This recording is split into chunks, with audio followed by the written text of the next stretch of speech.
Kanina po, donuts. Ngayon, lumpia. Aba, ayos ah. Lumpiang sariwa ba yan? Yes, sariwang-sariwa. At yan ang negosyo ng magkaibigang Young Entrex natin. Tamang-tama dahil sabi nila, ang food business ang pinakamatatag na negosyo. At nursing graduate sila.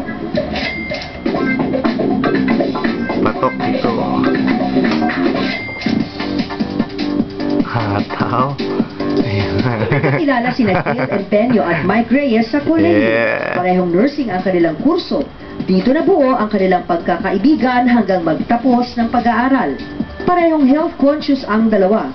Kaya kahit busy sa medical mission, naisipan pa rin nilang magtayo ng isang kainan na makakatulong sa kalusugan. Ang kanilang naisipang pagkain, lumpiang sariwa, na nakapagpapalakas umano ng Bukod sa pagbibigay namin ng lumpiang sariwa, ang Kuyas Lumpiang Sariwa lang ang nag-o-offer ng cart concept ng fresh lumpia right now. Ang main ingredient nito ay ubod and mixed veggies.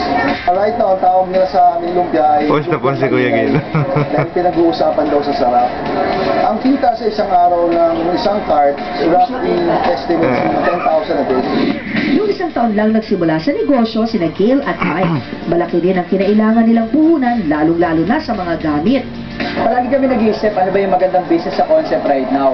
So lahat nasa mall na eh. So nag-pray lang kami, Lord, ano ba yung magandang negosyo right now? Naisip namin, so parang the Lord gave us idea na lumpiang sariwa. Kasi ino-offer din siya sa mga malalaking restaurant, pero wala pa siya sa food cart. Natutuwa sila sa response ng kanilang mga customer.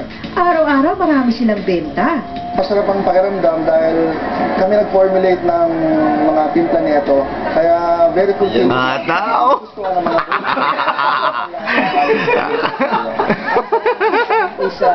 makapag-formulate kami, makapag-print kami ng isang dia para mas lumago pa yung negosyo namin.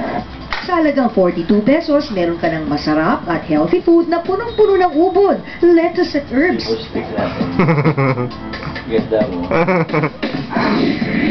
At dahil nga patok ang kainan, may labing isang branch na ito sa malls. Talaga namang dream come true, ika nga, Kaya sabi ko sa'yo, Roddy, dapat sumama ka. Lumpiang sariwa, product siya ng so many failures in life because of our dreams, of our visions, the courage to do it, and it was strengthened by faith with God. Nabuo ang Kuyas Lumpiang Sariwa. Right now, we are into franchising. So, nasa franchising na kami right now, and we would like to invite everyone sa Expo 2010, July 16 to 18. So, sa SMX, so part na po kami doon. So, yung dream po namin nung nagsisimula pa lang kami, hindi po namin naisip na mag-e-expand po siya ng 11 branches. At right now, nasa Expo na po kami, sumasali na po sa mga franchising Expo. And abangan nyo po kami sa Cebu, sa Davao, sa Cagayan de Oro para po sa expansion ng business namin. Hataw. Si Mus. Si Mus pa kayo.